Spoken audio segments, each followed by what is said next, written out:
네, 안녕하세요. 안녕하십니까. 네, 소개 좀 부탁드립니다. 네, 안녕하세요. 일단 우선 초대해 주셔서 정말 감사합니다. 네. 네, 와주셔서 이렇게, 감사합니다. 네, 많은 분들에게 소개할 수 있는 기회가 사실 많지 않은데, 자리 마련해 주셔서 너무 감사하고, 간략하게 소개를 좀 드리자면, 저는 항상 하는 설명은 아픔을 쓰고 상처를 부르짖는 사회예술가, 시소년 박정우라고 합니다. 감사합니다. 네, 아픔을 간직하신 분 치고 표정이 네. 굉장히 밝고 친구분들도 같이 네. 오실 정도로 성격도 좋으신데 이 시집 자체는요, 다시는 별이 되지 않겠습니다. 네. 가슴 아픈 시가 참 많았어요. 시는 어떻게 쓰게 되셨나요? 사실은 조금 딥한 이야기일 수도 있는데, 저는 정말 살기 위해서 썼던 것 같아요. 네. 마음에 응어리진 것들이나 어떤 우울이나 불안이 많았었는데, 주변에 사랑하는 사람들에게 그걸 토해내는 게 저는 너무 싫었어요. 전염될까봐. 그러니까 혼자 이제 방에서 글로 개워내곤 했죠. 그게 쌓이고 쌓이다 보니까 이 책이 한 권이 된 것 같아요. 네.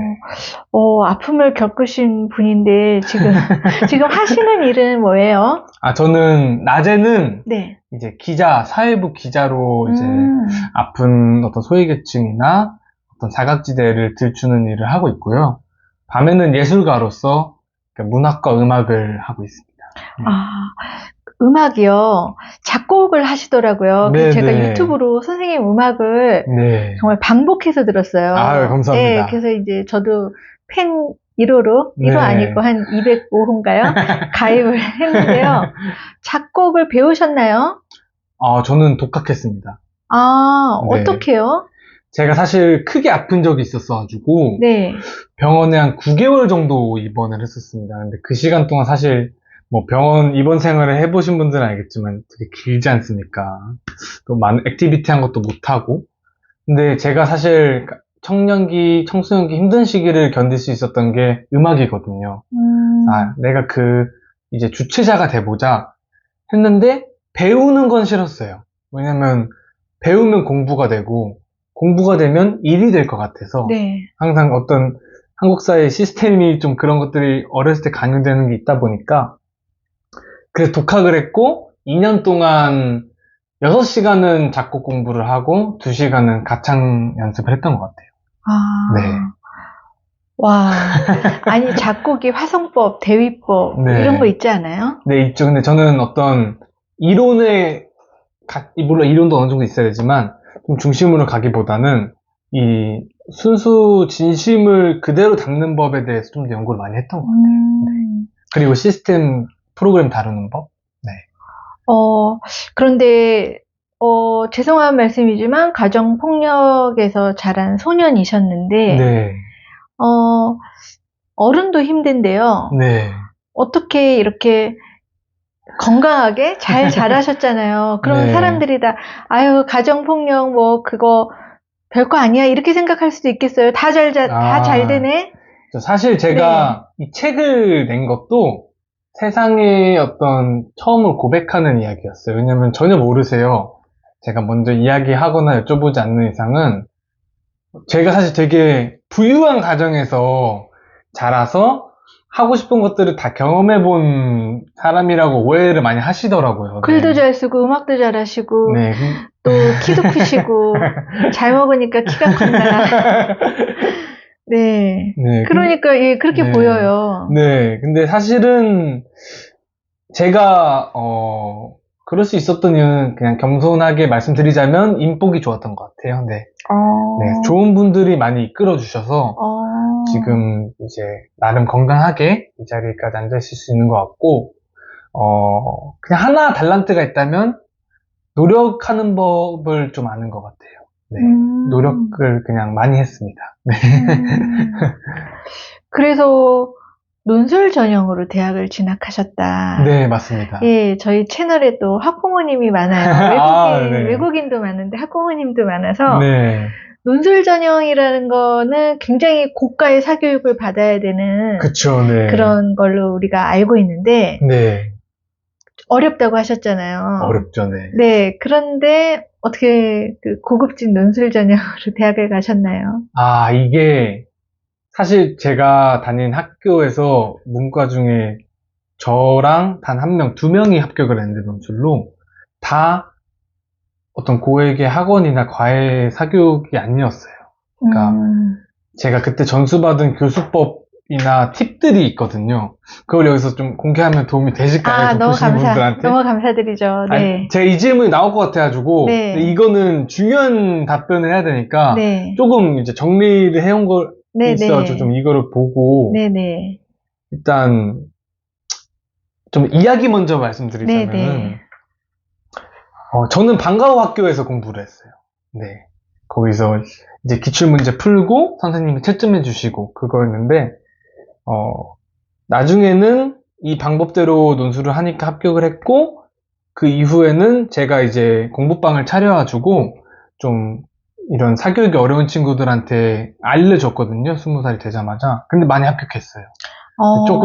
조금은 어, 약간 들으시면서 혹한데요? 네, 혹하실 수 있지만 이 방법이 정석은 아니에요. 그래도 이제 하나의 좀 참고하실 수 있는 이야기가 될 수 있다면은 첫 번째는 좀 충격적인 게 말하자면 자만하기예요. 나 잘났다? 네, 나 잘났다. 네. 근데 이게 자기 글에 대한 확신을 전 설명하고 싶어요. 네. 아, 그러니까 글이라는 건 정말 솔직해서 내가 조금이나마 내 글에 대한 의심이나 내 논리적 구조에 대한 설명이 의심이 들면은 다 드러나요. 작은 표현에서도 강조하는 것과 자신감이 없는 표현을 쓰는 것은 읽는 이를 하여금 정말 많이 티가 나거든요. 네. 그래서 저는 연습할 때는 늘 초심자처럼 하고 작성할 때는 내가 진짜 한석봉이 된 것처럼 마음껏 자만하라. 그게 1번입니다. 네. 자만이 사전적 의미로는 내가 잘난 줄 알고 노력을 안 하는 거지만 이 영상 안에서 설명을 드리자면 노력은 하되 진짜 내가 최고야라는 마인드로. 네. 그게 제일 중요했던 것 같아요. 첫 번째로. 네. 마음가짐. 자유로운 멘탈, 감정적 억압보다는 자유로운 멘탈에서 네. 글이 쓰여져야 되네요. 네, 그쵸. 이렇게 써야 돼, 이런 틀에 너무 신경을 쓰는 것보다는, 네. 이번 수능 문제 영어 지문 32번과 비슷한 말. 맞습니다. 네. 네. 네. 또 두 번째는 이 직접 쓰는 시간보다 문항을 이해하는 연습을 더 많이 하셨으면 좋겠어요. 그러니까 지문이 나오지 않습니까? 네. 지문과 질문이 나오는데 네. 질문을 많이들 간과하세요. 그러니까 정말 이 1번, 2번에서 무엇을 물어보는지 정확히 캐치해야 그걸 쓸 수 있거든요. 근데 약간 간략하게 이해하면은 글도 추상적으로 쓸 수밖에 없어요. 근데 저는 진짜 글 쓰는 시간도 물론 많았지만 그 질문이 어떤 말을 이 사람이 나한테 요구하는지 그거에 대한 연구를 정말 많이 했어요. 그게 정말 중요한 것 같아요. 그 세 번째로는 경쟁률의 진실을 알아야 된다. 논술이 사실 경쟁률이 좀 어마어마하지 않습니까? 뽑는 인원이 적다 보니까 네. 상대적으로 좀 어려운데 네. 이제 사실 논술 전형은 정시를 가시는 분들이 수시 전형에서 일단 넣어보시고 시험을 보시는 경우가 많거든요. 네.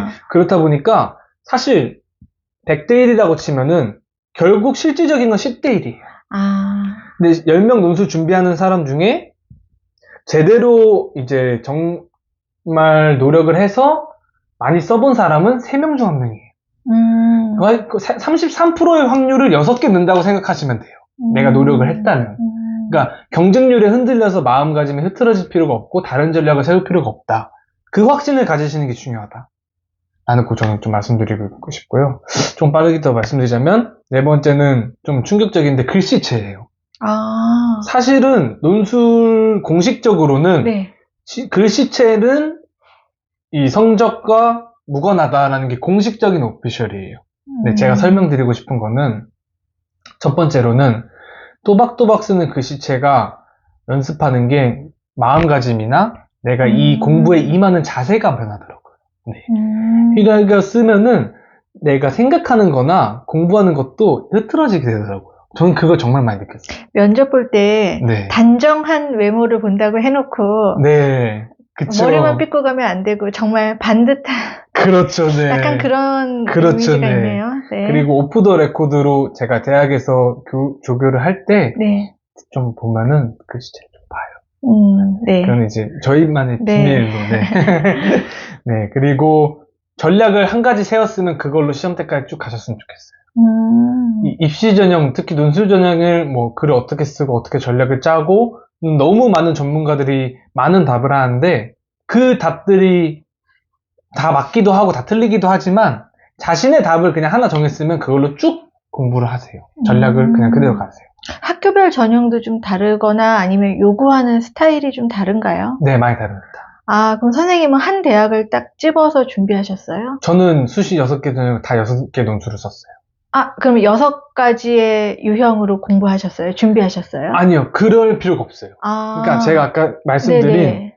이 질문을 이해하는 거, 거기서 내는 질문, 이해하는 역량을 기르면은 어떤 유형이든 대처가 가능한 힘이 가능해요. 그러니까 근본 토대가 쌓이는 거죠. 근데 각 유형을 각기별로 준비하는 거는 너무 비효율적이다. 이런 설명을 좀 드리고 싶었어요. 네. 그리고 뭐 마지막 2가지로는 칼럼 읽기가 정말 좋습니다. 아, 신문에? 네, 신문의 칼럼 읽기. 왜냐면 칼럼, 제가 또 언론사 기자다 보니까 네, 잘 알지 않습니까? 네. 정말 조금이라도 논리적 구조가 틀리면 많은 공격을 받아요. 아, 물론 이 네티즌 분들의 공격도 있지만 이 sa원들이나 동종업계 사람들끼리 약간 무시하는 게 있어요. 아, 저 칼럼 저렇게 쓰는데 약간 이런 게 있잖아요. 정말 심혈을 기울여서 쓴 논리적 구조가 다 담겨 있어요. 그냥 이해하지 못한 어려운 칼럼이라도 읽으면은 글의 본질 이해하기인데 이게 정말 중요한 게 글이라는 게 왜 존재하는가에 대해서 먼저 이해를 해야 돼요. 네. 예를 들어서 나는 어떤 색 사과를 먹고 싶어. 그 선생님은 어떤 색 과일을 먹고 싶어. 이런 생각이 있는데 이거를 이제 서로의 생각을 구성하는 체계가 각자 뇌가 다르잖아요. 사고 체계가. 이걸 통일하자. 그래서 서로 뱉었을 때 이 테트리스처럼 레고를 맞추기 위해서 글이라는 게 생긴 거거든요. 그러니까 글은 너와 나의 생각을 공유하기 위해서 만든 규칙이자 약속이에요. 네. 결국은 글이라는 것은 내 머릿속, 그러니까 의식의 흐름대로 쓴다고 하죠. 그건 내 뇌에 있는 생각을 그리는 거고, 그거를 우리가 약속한 규칙대로 수정하는 게 글이다. 그래서 글이라는 것은 떠오르는 대로 쓰는 게 아니라 떠오른 걸 다 분해해 놓은 다음에 A, B, C, D, E, F, G를 맞추는 것, 정리하는 것이라고 이해하시면은 좀 쓸 때 좀 기준이 생기실 것 같아요. 이렇게 7가지 정도 했고, 너무 쏙쏙 들어오는데요. 책도 좀 많이 읽으신 거예요? 그러면 그 전에 논술 준비는 네. 논술 전형을 해야겠다 이 생각은 언제 하셨어요? 저는 고등학교 1학년 때 아, 했어요. 네. 근데 사실 대학을 가려고 한 건 아니었어요. 대학을 안 가는데 논술 전형. 네. 그리고 가정폭력이면은 집에서 막 국영수 공부하고 학원 다니고 이런 분위기는 또 아니죠. 아니었을 거잖아요. 그쵸. 사실, 아무리 네. 글을 잘 쓰셔도 네. 논술 전형 하나만으로 대학 진학이 쉽지는 않은데, 네. 그런 학습이라든가 이런 게 지금 다 정말인가? 정말. 그쵸, 네, 네. 네.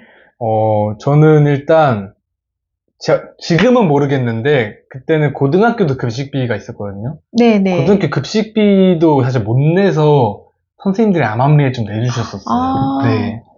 눈치밥을 그때부터 먹었는데, 근데, 이 논술 전형을 시작하게 된 계기, 사실 저는 공부랑 거리가 멀었어요. 네. 하고 싶은 건 좀 수업 시간에 했지만, 근데 이제 어느 고등학교 1학년 때 담임 선생님이 저한테는 첫 번째 은사님이자 첫 번째 사랑하게 된 어른이거든요.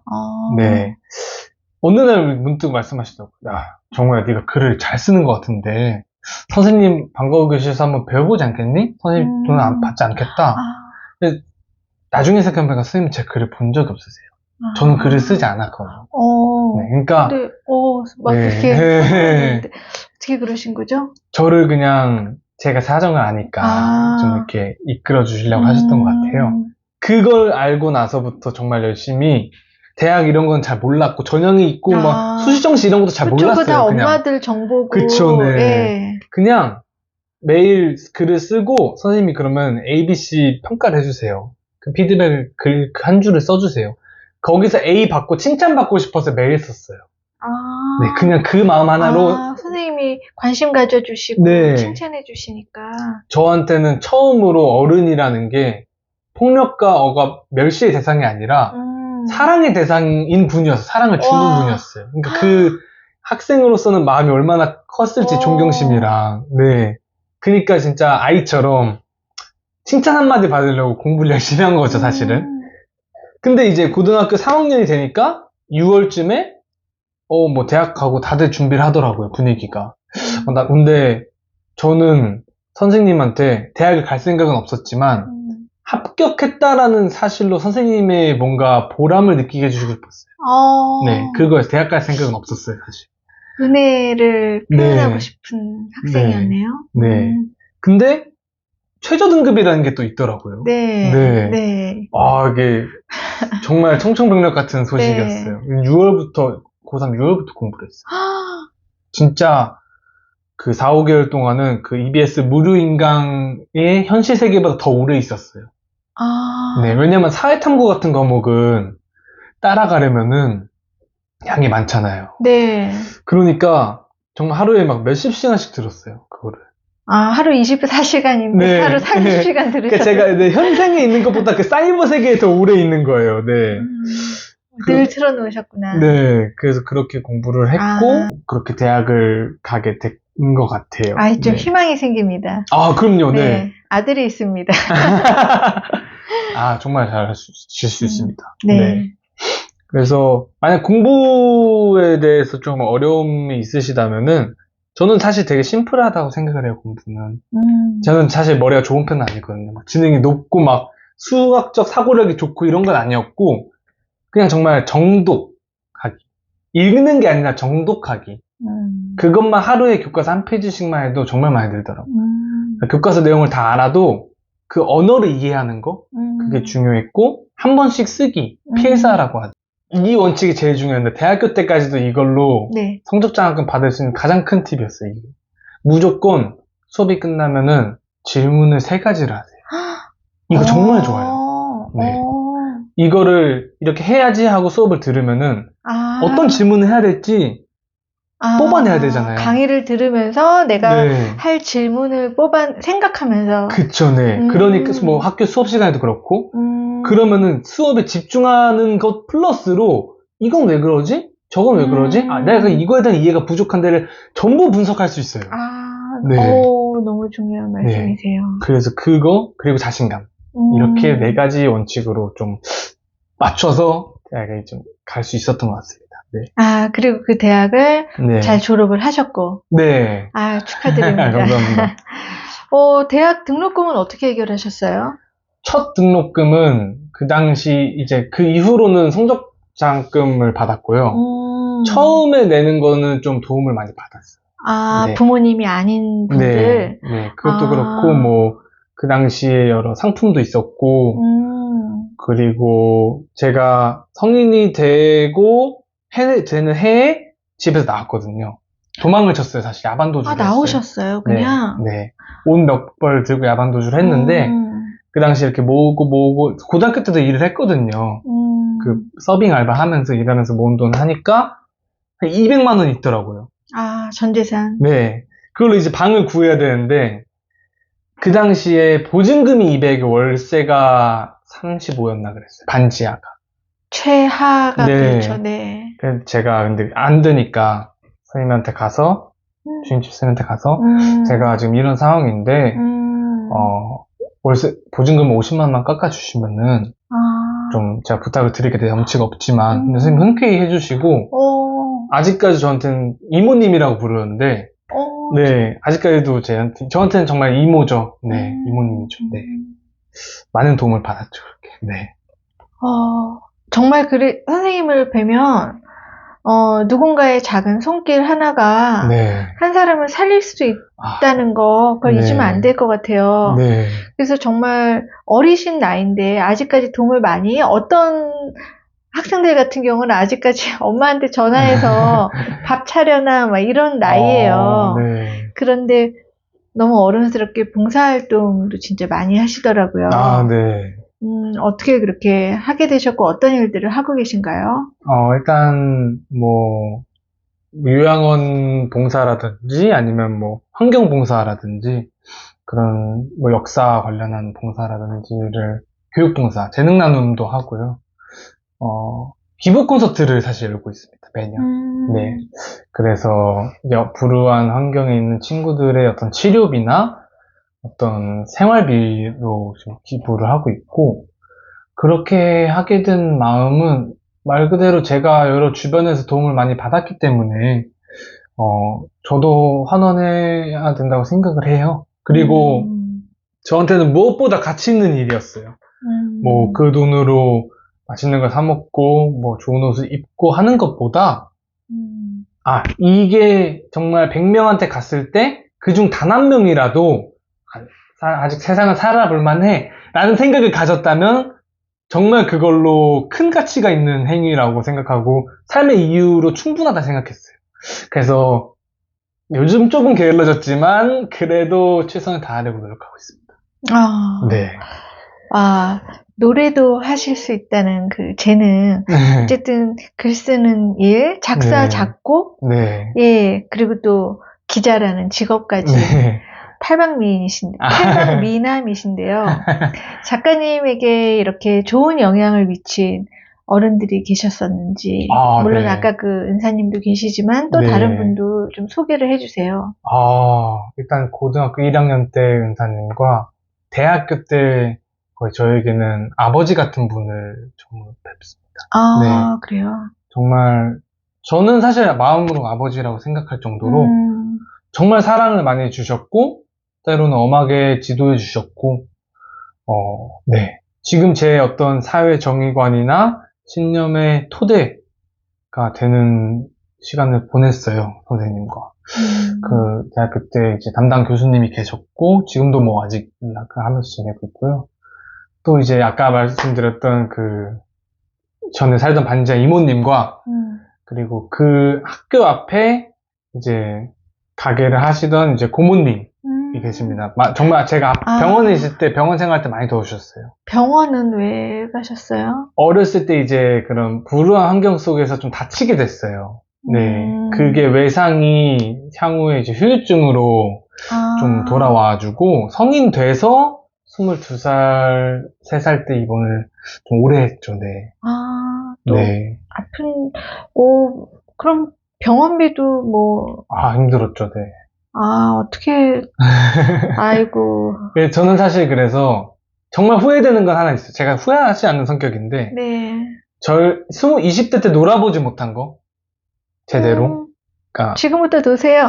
그러려고요, 네. 요즘 그래서 게임이란 걸 좀 시작해봤어요. 정말요? 네, 재밌더라고요. 네. 지금에서야. 네, 왜냐면 오늘 일을 하지 않으면 내일 먹을 수가 없어요. 나도 남들이 하는 게임이랑 노는 거 네. 이제 좀 해보시는 거네. 아이들 초등학교, 중학교 때 많이 하는 거를. 네네, 맞습니다. 그때 그 시절 그 난이도의 게임 하고 있어요. 뭐 하세요? 원피스 뭐. 원피스도 요즘 보고, 네. 뭐 메이플 스토리, 그런 거 옛날 추억의 게임. 우리 아들이 너무 좋아하겠다. 네. 로블록스. 네네, 네, 여러 가지 해보고 있습니다. 많이 즐기시기 바랍니다. 네. 이렇게 어른들이 도와주셔서 네. 정말 어둠의 터널을 그래도 네. 나오셨어요, 드디어. 네. 이 책은요, 왜 본명으로 안 하시고 시소년으로 하셨나요? 일단 저는 제가 본명으로서 해야 될 일과 필명으로서 해야 될 일을 좀 나눠보고 싶었어요. 네. 그러니까 사실은 저는 저항 정신이 굉장히 강한 사람이에요. 너무 마음에 들어요. 네. 사회 많은 것들에 불만이 있지만 노력하고 책임지는 사람이라고 말하고 싶고, 그중 하나가 편견이라는 것 같아요. 예술을 하는 사람은 다른 측면에서 전문성이 떨어질 수밖에 없다. 혹은 뭐 나이가 좀 더 어리면은 이런 거에 있어서는 조금 어렵다. 미숙할 수 있다. 미숙할 수 있다. 물론 근거가 있는 말씀들이지만 그걸로 모든 사람들이 재단될 수는 없다고 생각을 하거든요. 맞습니다. 네. 근데 사실 제가 본명으로서 하고 싶은 일을 필명으로서 했을 때 뭔가 제가 돕는 사람들에게 피해가 갈 수도 있다 생각했어요. 네. 그러니까 저는 어쨌든 제가 기사를 쓰고 그전에는 뭐 다른 일을 하면서 했던 일들이 제 음악으로 비춰지거나 문학으로 비춰졌을 때 팬분들이나 독자분들이 좀 다르게 해석이 될 수가 있잖아요. 네, 그래서 좀 분리를 하고 싶었어요. 네, 저도 스스로 좀 자아를 분리하고 있어요. 네. 평소에 좋아하는 작가나 시인이 있으신지요? 저는 윤동주 시인 존경합니다. 저항시. 저항정신. 네. 네. 그리고 시대정신을 글에 녹여냈고 문학에 녹여내는 것, 그것을 가장 존경을 하고요. 또 빈센트 반 고흐, 이제 미술로 따지면 네, 정말 많이 사실 제 삶의 목표에 영감을 받았어요.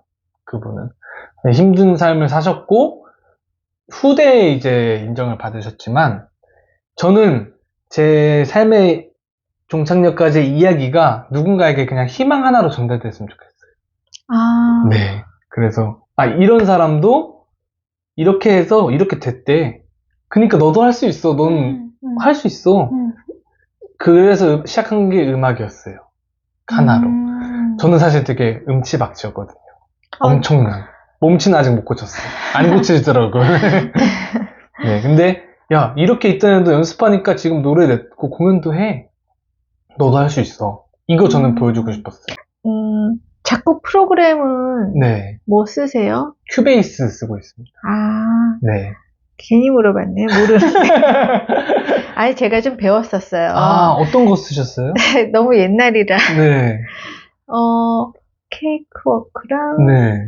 피날레랑 모르시죠? 케이크워크는 알고 있습니다. 그래요? 네. 90년대 때. 그래서 저 작곡도 배우고 미드 네. 음악을 좀 배웠었거든요. 그래서 좀 관심이 있었어요. 노래는 못해요. 작곡도 못하고. 해보니까 안 되더라고요. 그래서 패스하고. 평소 생활은 어떻게 지내세요? 저는 사실 되게 재미없게 살아요.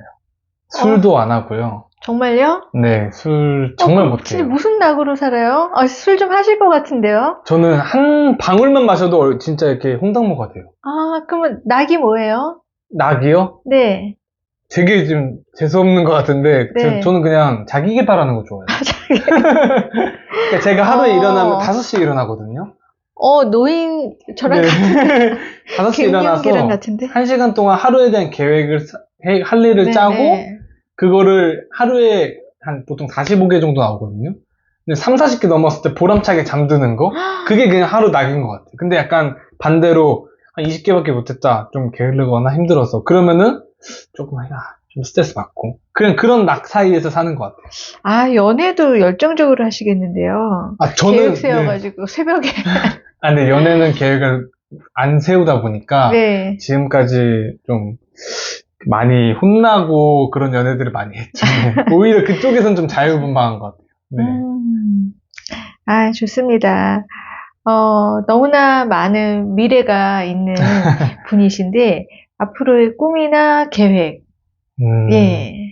저는 꿈은 2개가 있습니다. 네. 첫 번째는 대안학교를 설립하고 싶어요. 네. 제가 방황하던 청소년기에서 지금 그나마 먹고 살고 또 몇몇 분들은 이렇게 위로를 건넬 수 있는 그나마 작은 사람이 된 거는 정말 좋은 사람들과 그분들의 교육이 있었기 때문이었거든요. 근데 그런 교육을 하고 싶어요. 사람을 살아가게 하는 교육. 꿈과 동기부여, 자아실현, 그리고 내가 그 직업을 꿈꾸게 하고 그 꿈을 이루기 위해서 해야 되는 공부가 무엇인지, 그리고 그걸 가르치는 대안학교를 설립하고 싶은 게 어떻게 보면 삶의 최종 꿈이고, 또 교육의 기회가 부족한 분들에게 많이 제공하고 싶고, 개인적인 꿈은 이건 진짜 약간 낭만인데 저한테는 땅끝 마을에서 초밥집 하고 싶어요. 요리도 하세요? 아니요. 네, 제가 그 바다에 사는 건 다 먹거든요. 눈이 뒤집혀서 좋아하시는구나. 먹어요. 네. 좋아하시는구나. 근데 제가 초밥을 너무 좋아했어요. 어렸을 때 한번 먹어보고. 근데 이제 한이 아직도 남아있나 봐요. 좀 비쌌죠? 네. 지금 제가 지금 한 많이 드시겠네요. 20kg가 쪘거든요. 지금. 네. 초밥으로 20kg 찌우기가 쉽지가 않거든요. 그쵸. 저 원래 되게 말랐었거든요. 그러니까 이 사진을. 이거 비밀로. 네. 책을 이제 받으시면은 사진을 볼 수 있는 걸로. 네. 사시는 걸로. 아무튼 그래서. 네. 저는 무료 초밥집을 하고 싶어요. 그냥 약간 제 가치는 땅끝 마을까지 와서 광고도 안 하고 그냥 허허벌 판에 낡은 초밥집이 하나 있는데 다 갈 것 같은데요? 그쵸. 손님들이 오셔서 그땐 제가 돈을 좀 많이 벌었다는 전제하에 네. 초밥 드시고 내고 싶은 만큼 내고 가시는 거예요. 그리고 그러다가 그냥 이제 자연사 하면은 이제 소문이 나는 거죠. 그 무료 초밥집 할아버지 돌아가셨대. 그때 누군가 제 그 선행의 의지를 이어갈 수 있을 거라 생각해요, 사회에. 그리고 그 사람의 음식을 먹어본 사람은 그 사람을 그쵸. 간직하게 기억하잖아요. 네. 그래서 그 초밥집을 이제 제 의지를 사회에 전파하고 그러면 꿈을 다 이루고 뭔가 한 생애를 잘 살았다 이 생각을 할 수 있을 것 같아서 두 개쯤 지었고요. 윤동주를 좋아하셔서 그런지 20대면은 죽음을 생각하기에는 굉장히 아무것도 원래 철이 안 든 나이인데 이미 철이 들면서 어른이 동시에 되신 것 같아요.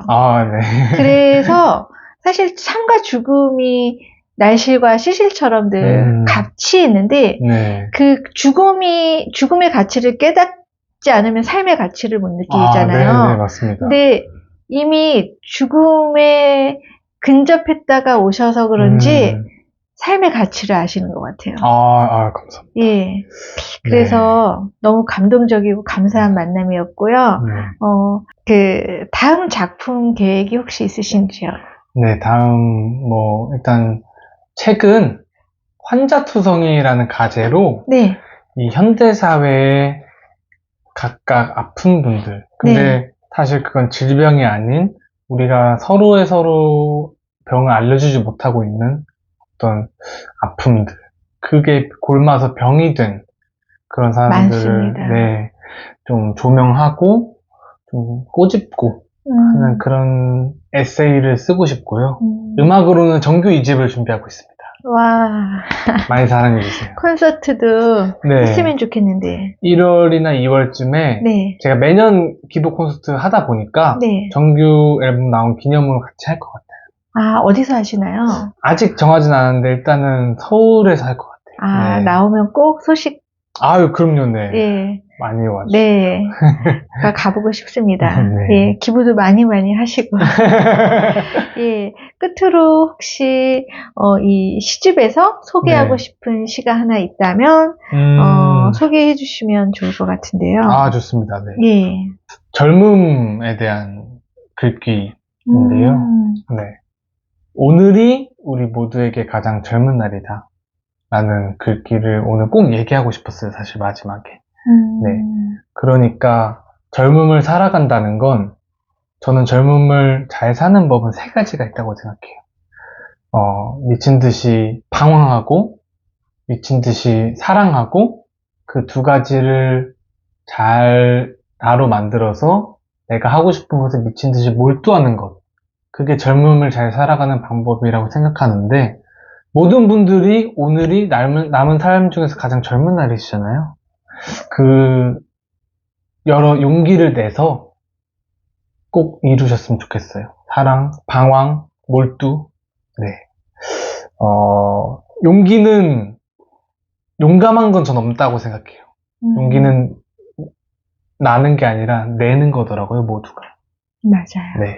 그게 좀 어떤 도움이 되셨길 바라면서 저는, 작가님이랑 얘기해보니까 10대의 순수함도 있으시고 20대의 열정과 패기도 있으신데 60대의 연륜도 갖추고 계셔서 여러 사람과 동시에 대화하는 그런 느낌이었어요. 감사합니다. 보통 열쇠꾸러미의 마지막 열쇠가 자물쇠를 열듯이 우리가 포기하지 않는 한 꿈은 그 자리에서 그대가 찾아오기를 기다리고 있을 겁니다. 이 시를 끝으로 인사드리겠습니다. 네, 감사합니다. 감사합니다.